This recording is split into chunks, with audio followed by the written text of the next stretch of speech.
Hello guys, welcome back to my channel journey to greatness में आपका फिर से स्वागत है। आज हम बात करने वाले हैं how to increase your value, जो कि बहुत ही इम्पॉर्टेंट रोल प्ले करती है।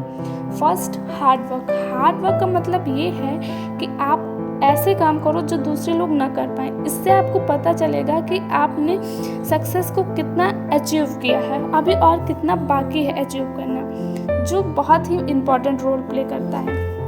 फिर आता है स्पीक थॉटफुली, मतलब अगर आप किसी से कुछ बात कर रहे हो तो उस बात को ज़रूर एक बार सोचो कि आपका ये कहना सही होगा या नहीं। ये बहुत ही इम्पॉर्टेंट है क्योंकि आपने कुछ लोगों को देखा ही होगा। फिर आता है बॉडी लैंग्वेज हमारा एक इम्पॉर्टेंट रोल प्ले करती है, क्योंकि देखा होगा आपने कुछ लोग बातें करते समय अपनी बॉडी लैंग्वेज ही बता देते हैं वो कैसे हैं। फिर आई कांटेक्ट, अगर जब तक आप आई कांटेक्ट नहीं करोगे तब तक सामने वाला आपको समझ नहीं पाएगा, उसे लगेगा आप डरे हुए हो, इसीलिए आई कांटेक्ट जरूर करें। फिर आता है कंट्रोल योर इमोशन, अपने इमोशन को कंट्रोल रखें, क्योंकि अगर आप अपने इमोशन को कंट्रोल में नहीं रखेंगे तो लोग आपका मजाक बनाते रहेंगे। क्योंकि कुछ लोगों को आपने देखा ही होगा, जैसे कि वो कुछ बातों पे हंसते हैं और कुछ बातों पे रोते ही रहते हैं, इसीलिए आपको ऐसा नहीं करना है, इससे गलत इंप्रेशन पड़ता है। फिर आता है डिसाइड योर गोल्स, क्योंकि अपने गोल को जब तक आप नहीं डिसाइड करोगे तब तक आप आगे बढ़ ही नहीं सकते हो। इसीलिए ये ज़रूरी है कि आप अपने गोल को ज़रूर डिसाइड करो। और do not waste your time, क्योंकि अगर आपने टाइम को वेस्ट किया तो एक दिन टाइम जो है वो आपको भी वेस्ट कर देगा।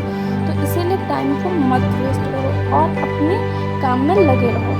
फिर आता है फोकस एंड बिल्ड माइंडसेट, जब तक आप किसी चीज़ को फोकस नहीं करोगे या माइंडसेट अपना नहीं करोगे तब तक आप वो चीज़ नहीं कर सकते।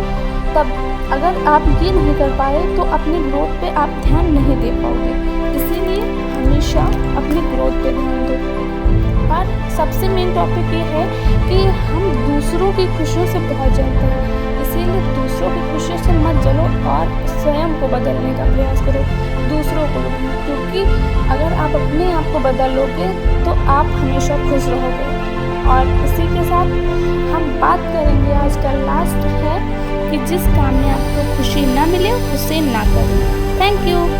Thank you for watching. पेड़ कभी भी गिरने वाले पत्तों का शोक नहीं मनाता, वह हमेशा नए पत्तों के निर्माण में लगा रहता है। जीवन में जो खो गया है उसका कभी शोक ना मनाएं, बल्कि हम ये देखें कि हम और क्या हासिल कर सकते हैं, क्योंकि परिवर्तन जो है वो संसार का अटल नियम है। इसी के साथ हमें चलना है। Like and subscribe.